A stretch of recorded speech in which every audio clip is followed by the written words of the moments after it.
بەناوی خۆی گەورە و میهرەبان مسلمانان و کوردانی ئازیز و خۆشەویست، ئێمە لە بەردەم ئۆفەرێک و پاداشتێکی گەورەی خۆی پەروەردگاری کە ئەویش ڕۆژی عەرەفەیە. ئێمە خۆی گەورە دەرگای لێکردینەوە توانیمان جارێکی تر بگەین بەم ڕۆژە مبارەک و پیرۆزە. پاداشتی ئەم ڕۆژە لای خۆی پەروەردگار زۆر گەورەیە ئینسان عیبادەت و بەندایەتی تێ بکات. خۆی تەبارەک و تەعالا بە ڕەحم و میهرەبانی خۆی دێتە سەر ئاسمانی دنیا لە ڕۆژی عەرەفەیە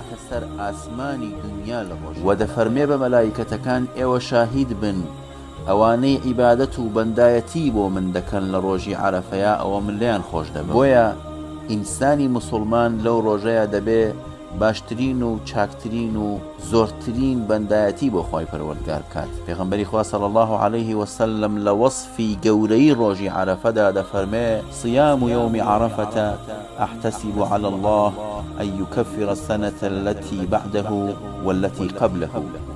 پێغەمبەری خوا دەفەرمێ لە فەرموودەکەدا گومانم وایە لەو ڕۆژەدا خۆی تەبارەک و تەعالا لە گوناهی 2 ساڵی عەبدەکانی خۆش دەبێ کە ساڵێکی پێشوویەتی و ساڵێکی داهاتوویەتی. وێ لەو ڕۆژەدا خۆشەویستانم باشترین عیبادەت بکەن بە خۆی پەروەردگار، چونکە باشترین ڕۆژی ساڵە. چۆن لە شەوەکانمانە باشترین شەومان ئەو شەوەیە کە قورئانی تادا بەزیوە، لە ڕۆژەکانیشمانە باشترین ڕۆژێک لای خۆی پەروەردگار بریتێ لە ڕۆژی عەرەفە و هەروەها خۆی تەبارەک و تەعالا سوێنی پێخواردووە والفەجر واللەیالی العەشر.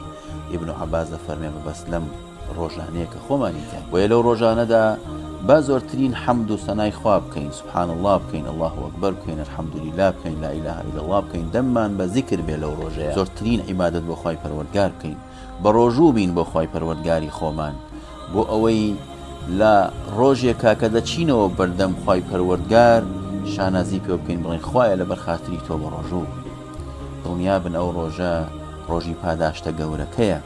بەیەمە هەمومانەو کەسانەی کەوا ناحەزیەک یان خراپەیەکیان بەرامبەر کردوین لەو ڕۆژەیە لەبەر خوا لێی خۆش بە، چکە پاداشتەکەی زۆر گەورەیە. ئەو کەسەی کە کێشەیەکی لەگەڵت هەبووە لەو ڕۆژە لەگەڵ لەبەر خوای پەروەردگار گردنی ئازاکە، چکە پاداشتەکەی گەورەیە. ئەو کەسەی کە محتاجە و تۆ هەتە لەو ڕۆژەیە لەبەر خوای پەروەردگار تۆ دەستی بگرە، هاوکاری بکە، یارمەتی بدە، بە بەزەی بە بەرامبەری، چونکە پاداشتی ئەو ڕۆژە پاداشتێکی زۆر گەورەیە. خوای پەروەردگار جەلە جەلالەهو لە ئاسمانی خۆماندایە بۆ پاداشتی ئەو کەسانەی کە لەو ڕۆژەیە عیبادەتی گەورە ئەکەن و لێخۆشببوونی گەورە ئەکەن. خۆشەویستانم ئەو ڕۆژە ڕۆژی دوعایە، لە بەینی عەسر و مەغریبە باشترین کاتی ڕۆژی عەرەفەیە بۆ دوعاکردن. با زۆرترین دوعا بکەین، زۆرترین پاڕانەوە بکەین لەو کاتەیە بۆی خوای تەبارەک و تەعالا لێمان خۆش بێ.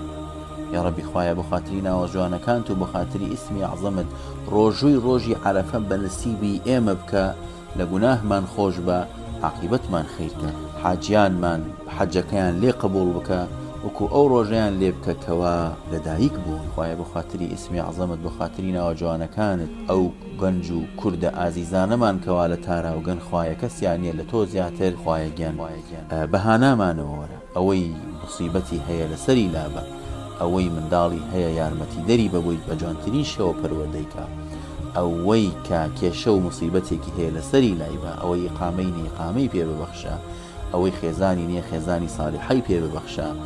خوایە بۆ خاتری ناوە پیرۆزەکانت تەواوی مسلمانان لە هەر کوێیەکی دنیا هەن سەرفرازیان کە و سەرکەوتویان کە و عاقیبەت بە خەیریان کە.